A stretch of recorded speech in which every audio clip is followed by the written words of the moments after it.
Welcome to Jumanji, people. Welcome to Jumanji. You made it to one of the close to the final stages. Only 3 months left in 2020, and you made it this far. You're probably saying, "Why are you saying welcome to Jumanji? Are we truly in Jumanji?" I didn't remember rolling any dice, picking up a controller, fixing a game console, or putting a game cassette in the game. I didn't get to pick my characters. So how did I make it into Jumanji? Well, I'm wondering the same thing, people, because I didn't roll any dice either or pick up a game controller. So whoever picks the game, whoever rolled the dice to force all of us in Jumanji, I need you to stand up right now and raise your hand. Raise your hand. Because you turned 2020 into Jumanji. You don't know what I mean yet, people? Let's run it down, people. COVID-19, the pandemic, has forced us all into punishment. Punishment that we haven't seen since we was 12, 13 years old. Remember last time you were on punishment? You were living home with your mom, told you couldn't go outside, couldn't play freeze tag with your friends, had to watch through a window. Your friends come up to the screen, you had to tell them, "Hey, I can't come outside today." Only time you could actually see the sunlight and breathe fresh air was to walk to the store or go to school. Sound similar now? Only time you can leave the house is to go to work or go to the supermarket. You're forced on punishment. And boy, did we thought that ended when we moved out of our parents' house. Also, we lost a lot of loved ones to the pandemic. But it didn't stop there, did it? We got a coin shortage. That's right, people. Because of a coin shortage, now we have to use exact change or use our debit or credit cards when we go out shopping. Interesting, right? Leads to thoughts of conspiracy. We'll get to that in a second. Then we have wildfires. Wildfires raging through Oregon, California, scorching acres of land, forcing millions to evacuate. Turning the skies orange, the air unbreathable, destroying many lives. Then we move on to hurricanes. Hurricanes flooding states, threatening millions. Or what about tornadoes ripping through houses, turning cars upside down, ripping off roofs, putting lots of us in danger. And we can't forget about this. Social injustice. Systematic racism. Systematic racism. The killing of George Floyd, Breonna Taylor, Ahmaud Arbery, and many others shot by police brutality. As we march and protest, stand in solidarity not only with other black people and other races, but speak up against racism. Black Lives Matter, displayed by companies like Amazon, Disney, the NBA, the NFL, baseball. Wow, we're finally marching against racism. Or are we? Then you gotta think about this. We have immigrants locked in cages, separated from families. This gotta be something new, correct? And how can we forget? The final piece to Jumanji. You always have to have that villain, right? And this one kind of lives up to it. Our current president, who told us to drink disinfectant or bleach in order to fight back against coronavirus, or to separate our chances of getting coronavirus. I'm going to repeat that again to you. Drink disinfectant or bleach also is a beacon of hatred, racism, separation, also showing selfishness and the growth and the opportunities of oneself. Interesting, right? Still don't think you're in Jumanji, people? If you haven't watched Jumanji yet, you might want to turn this episode off right now because here comes a lot of spoiler alerts. See, you go into Jumanji with you have. You gotta break down the characters first. You got Dr. Bravestone, a narcissistic, I think I said that word right, young man, who's very shy, deals with a lot of anxiety, doesn't deal with stress very well, have a lot of insecurities. But when he gets in the game, he becomes Dr. Bravestone. The very opposite thing of what he is. Dr. Bravestone is very brave, strong, tough, smart, fearless. Then we have to move on. Ruby Roundhouse, the killer of men, played by a young lady who's very intelligent, very book smart, have a bright future, but deal with her own sense of insecurities. Doesn't fit in with the more popular, or what she believes the more beautiful girls. She feels isolated, so she isolates herself. Becomes very judgmental, lives in her insecurities. Then we have to move on to the map guy. See, the map guy, he reads the maps, tell you where to go. Not very fast. Not very fast at all. Not very athletic. Not the most beautiful person, at least on the surface. But let's talk about the character, the person behind the map guy. It's a young lady, very beautiful, very self-indulgent, always taking selfies. You would look at her like an Instagram model. Very popular, very beautiful, full of self-confidence, but also insecurities that lie deep in beneath her. Then we got to deal with the zoologist, or should we call it the weapons ballet. Now this guy's interesting. He's not very fast, not athletic, and his weakness is cake. Interesting when you think about the character or the person who plays him. That's behind this character. The fridge. Confident, strong football player, very popular, good with the ladies. Not really book smart, but has a bright future on the football field, in shape, athletic, and let's see, maybe even allergic to cake in real life because, cake doesn't really do a body good. But he too has his own insecurities that lie behind the character in Jumanji. Now these four people are not friends in real life. Outside the game, these people are not friends. But when they're put into this game of Jumanji, what do they have to do? In order to survive the different levels of Jumanji, they have to come together and work as a team. Of course, they start off as individuals because let's be honest, isn't that what we all do in real life? We look at things and we operate in life as individuals, forcing ourselves to focus on our own self-indulgence. We're selfish. Focus on things that only affect us. In Jumanji, you get 3 lives, where in our game of Jumanji, we only get 1. They're forced to overcome many different obstacles, eventually learning that the only way to survive Jumanji, the only way to make it out of this game that they're playing, was not to focus on their own individual talents, experiences, not the experiences of the real world, but their intellect and their ability to work as a team. Now let's break down Jumanji that we live in. Let's talk about it, people. We're dealing with a pandemic right now. Are we working as a team? Absolutely not, because most of us, and not most of us, a majority of us refuse to wear a mask. Why do we refuse to wear a mask? Because we feel that by the government demanding that we wear a mask, we feel like our very rights are being stomped on. That we're being forced to do something we shouldn't have to do because we don't want to do it. We become adults throwing a temper tantrum when we don't realize it's the most selfless thing we can do. Because see, we all worry about protecting our loved ones, the elderly, the most vulnerable to coronavirus, but the best way to do it is by wearing a mask, practicing social distancing, beneficial hand washing. But despite that, the selfish part of us wants to protect our very rights that many of our ancestors fought for. We shouldn't have to wear a mask in the store. We shouldn't have to protect ourselves and protect others from being sick. So we don't. Not the exact thing of teamwork, is it? Then we got to think about this, okay? Coin shortage. Did you know there was a coin shortage in 1965 to 1968? Did your parents ever tell you that? Probably not. There's a coin shortage. However, many of us is worried about currency being forced to be electronically. Here's the interesting thing about that. Sometimes conspiracy theories are not just a theory. There may be some truth to that. But I'll let you simmer on that for a second. Then we got to move on to social justice. Social justice. Systematic racism. We know it existed forever.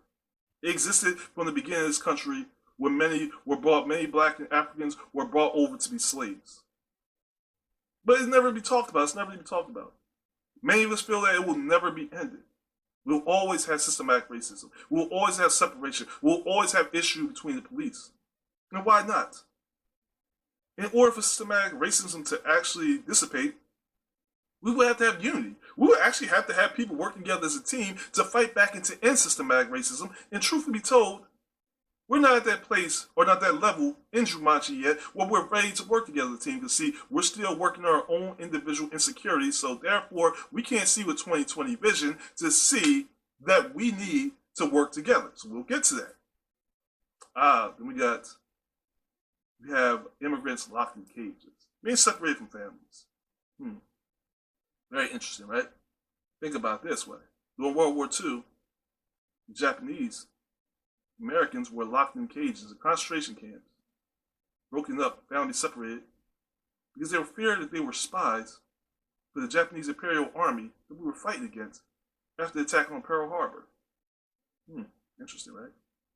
dealing with pandemics. I know we went through the swine flu, we went through the scare, the West Nile virus, and the Black Plague and the Black Death we never really remember because we wasn't here for it. The point is, throughout history we've seen many of these things happen. And we're well aware of what we're truly experiencing, what we're going through. The question is, how do we fight back against that? Why is all this happening in 2020? Well, you're getting forced a good dosage of 2020 vision. Went to the doctors told you told the doctor, I can't see. Can't see too clearly, doctor. I'm watching TV, I'm watching everything, I'm watching life, go to the supermarket, can't see anything. Am I blind? The doctor said no. You gotta take off your sunglasses. Put on these eyeglasses, because right now your vision's a little blurry. You put on the eyeglasses, you realize now that you have 2020 vision. Pun intended. Now that you have 2020 vision, you start to see the wildfires burning in Oregon and California. You see black people being shot down in the streets by police officers, unarmed black people. You see systematic racism. You see poverty. You see people that lived in New Orleans, in Puerto Rico, in Houston, Texas, still trying to recover from hurricane damage. You see Oklahoma City still trying to rebuild from tornadoes. You start to see that maybe it's not theory, and there's really not a coin shortage, but maybe there is some kind of way where we're being forced to use electronic payment methods. You start to see what's really happening outside of your bubble, outside your circle. Then what happens? You start to see that protest, something you've never seen, where NBA players walk out in the middle of the playoffs and protest games. Baseball players protest games, forcing us to recognize and see something we all try to ignore. Many of us, especially of other races, try to ignore. The systematic racism does exist. That police brutality is a real thing. And not something trumped up by the media. Once again, pun intended.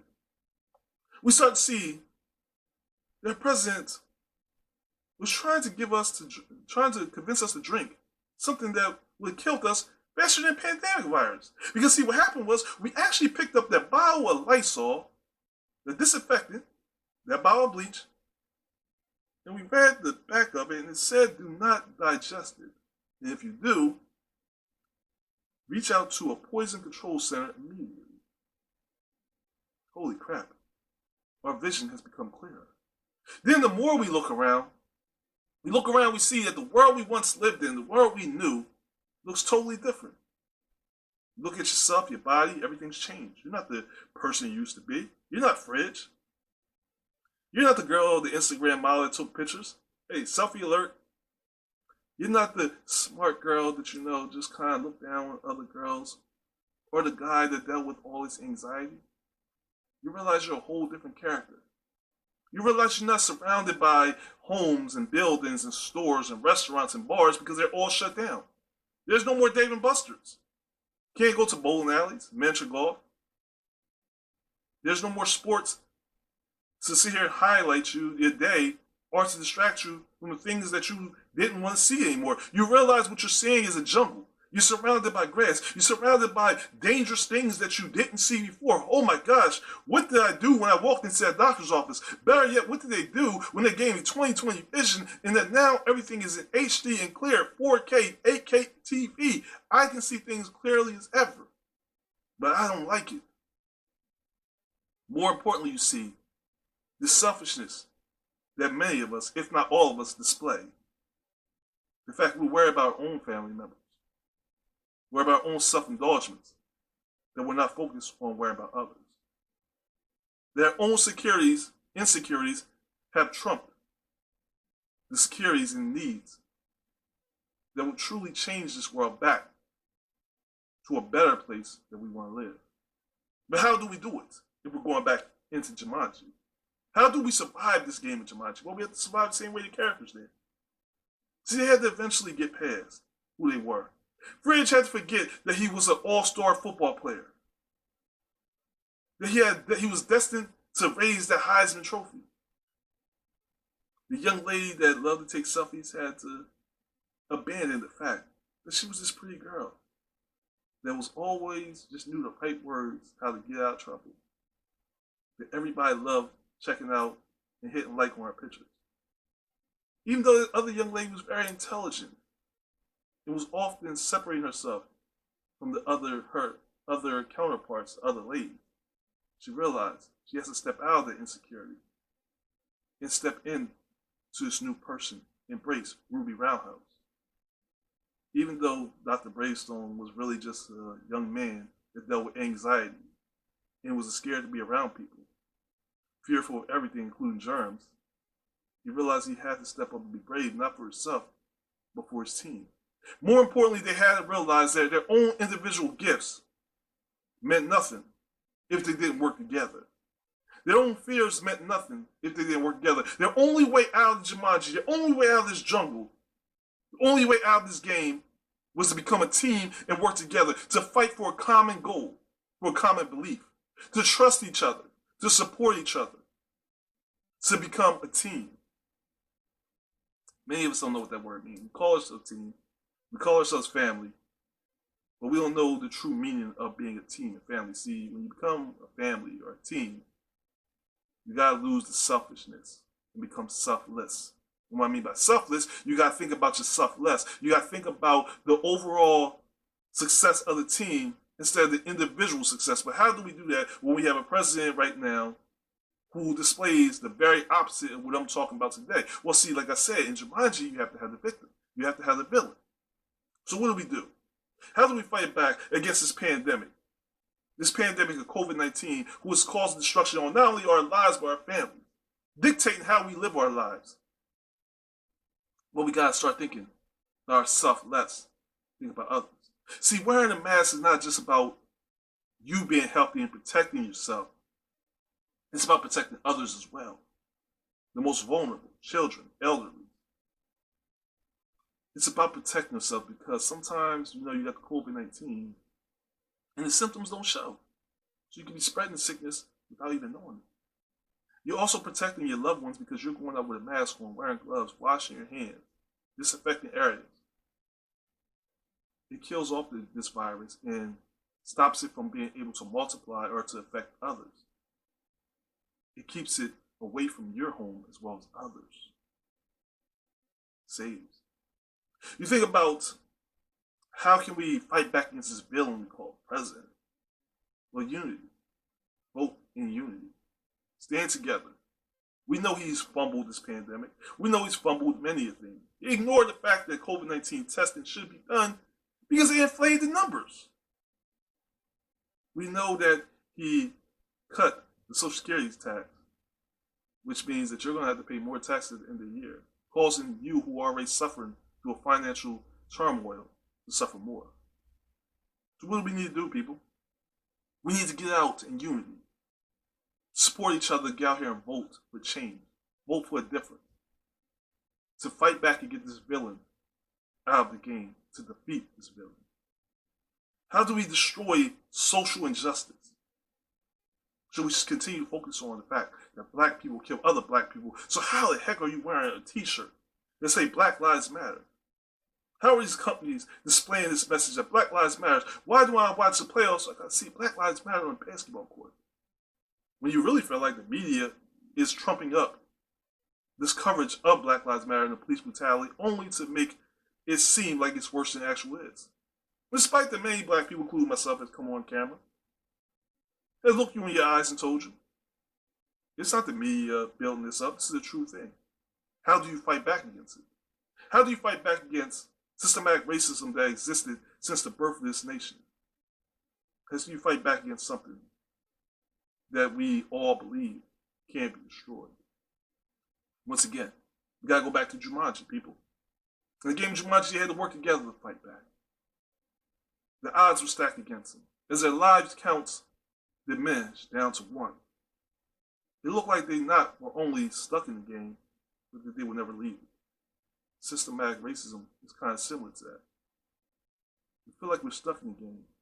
systematic racism, police brutality, and that we'll never leave it. But the identity, the truth of how we can defeat it, how we can fight back, how we can eliminate it, is by coming together in unity, fight back and standing against it, speaking up, letting our voices be heard, talking to these companies like Amazon that has so much control, so much power, talking to these legislative members of Congress, Senate, of the branches of the government, saying, yo, we need change. We need protection against the police brutality. We need protection for the good police officers. We need to come together as a true team in unity, not as individuals, because we always talk, oh, you don't need this person, I don't need that person. That's what got these players in Jumanji. That's what got us in the game. We got to look at this from 2020 vision, people. And we got to look at it and say to ourselves, we got to finally come together in unity and stop separating each other by gender, race, colorism, financial class, by religious groups, and learn to come together and support and appreciate everybody in the difference that we are. Yes, we all are different. Yes, we have all different beliefs, but that's not what makes us bad. That's what truly makes us great and make us good. Could you imagine a world where we're all the same? Imagine if all the Jumanji characters were the map guy or the zoologist, or if they were all Ruby Roundhouse or all Dr. Bravestone. Well, if you're all Dr. Bravestone, who's going to tell you where to go? Who's going to have the weapon cache? You gotta remember, all different characters, different people play a different part in this game, and different parts in life, in helping us achieve success. When we deal with wildfires, Oregon, California, scorched earth, we have to not only have empathy for these people who are experiencing these natural disasters, whether it's through hurricanes, tornadoes, wildfires. We gotta stand behind, support, and show love, not just through a post where it's pray for Oregon or California, but then, oh, now we're skipping to something else. The next kitty cat video. We gotta support, show compassion, empathy for these people. Understand that these people are losing their lives. We're having to force to evacuate, leaving their whole entire lives behind them. And only live with uncertainty for the future, not knowing what they'll go back to. We have to sit here and have empathy for immigrants. Not fall into the line of the ignorance that was spread, because during World War II, what they were saying was Japanese Americans were spies. But there was a deeper agenda behind forcing Japanese Americans into concentration camp. Allow me to reiterate or tell you. It was a still land. Because see, the land that the Japanese people were given when they first got here wasn't good land. But they made the best of it. They built it up. So after they built it up, the government said, some nice land right there. I want it back. How can I take it back? By forcing you into concentration camps and stealing everything that you possess, the businesses, everything you own. Now let's see, these immigrants are coming from Mexico. A lot of them are running from persecution. They're running for their lives because they're fearful of the death that awaits them in their current country. They just want a piece of the American pie. They want a piece of the American dream. They're not trying to steal your piece. They're just trying to get a little sliver for themselves. Have compassion, empathy for those people. Get out here and vote for people who are going to have empathy, love. Bring back sturdiness, stability, not only to our lives, but to our political system. That is not going to be a villain that encourages hatred, ignorance, bigotry, but love, hope, faith, happiness, joy. A journey that we all want to travel to a greater place, but we all have to come together to achieve these goals. To truly achieve these goals of success, we have to be less selfish and more selfless. I know it's something difficult to think about, but you got to think about, we're going back to Jumanji. Would those characters ever made it home if they never worked together? If they didn't band together? They didn't look in each other's eyes and say, I'm a team? Then I'm going to put my insecurities aside, have a conversation, learn from each other, support each other, appreciate each other, to become a true team, to achieve a goal, to get out of this jungle. Of course, you're probably saying 2020 is going to end in a few months anyway. We're going to usher in 2021. But the issue is, when you usher in 2021, see, you're not going to have that 2020 vision anymore, are you? You want to go back to your old life? You want to make America great again? That's what you want to do? You want to make America great again? Forgetting about what's not so great about America? You want to ignore things? You want to take off those glasses and continue to walk through life with blurry vision? Not seeing the truth? Not seeing the pain, stepping over dead bodies? Stepping over people with hurt? People in fear? poverty, feeling like, well, it's not my fault. They should have made better choices. See, life ain't always about choices. It's not always about choices. Sometimes, we're dealt a hand, and it's not to punish one individual or one group or the other, but to give us an opportunity to show humanity, compassion, empathy for others, to help show and support others, to be a blessing not only for ourselves, but to others, to uplift others, to show the best parts of ourselves. See, it's all about the opportunity that we're given and how we choose to handle it. When you're stepping into this game in Jumanji, when we're talking about Welcome to Jumanji, we're looking for the person who rolled the dice or picked their character and got us into this game, what we also have to look at is how we're going to get out of this game. How are we going to get out of this jungle and find the light? Find our way back to a new place. But see, the world that we're trying to recreate, of course, it's going to look different. Nothing will be the same ever again.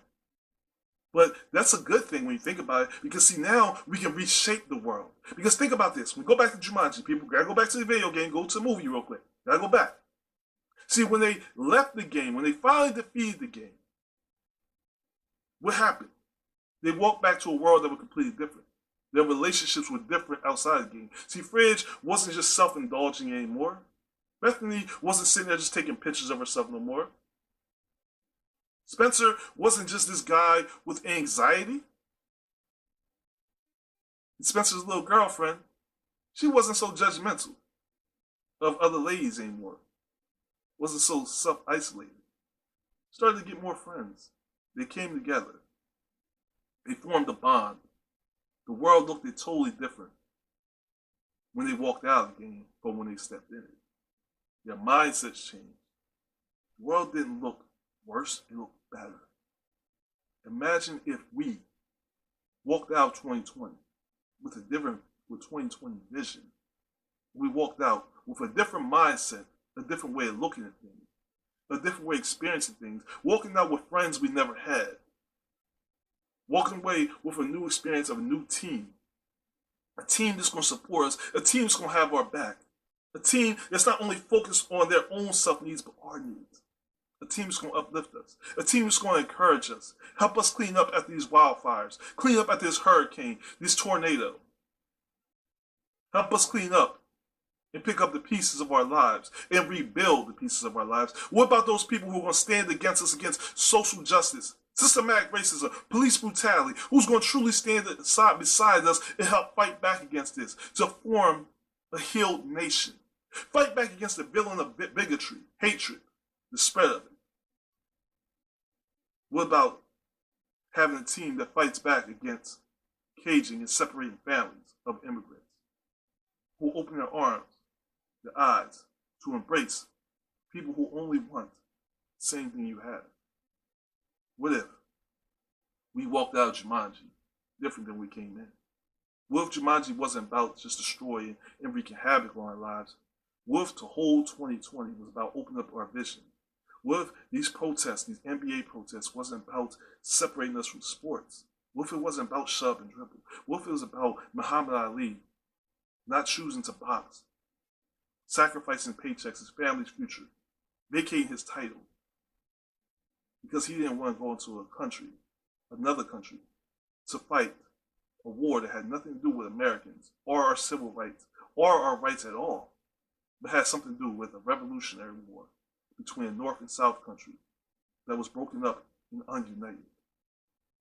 What if it was just to see that we need to heal ourselves, heal our home, and the only way to do that is to come together, to fight as a team, is to sacrifice what we think made us great, to finally find what really makes us great.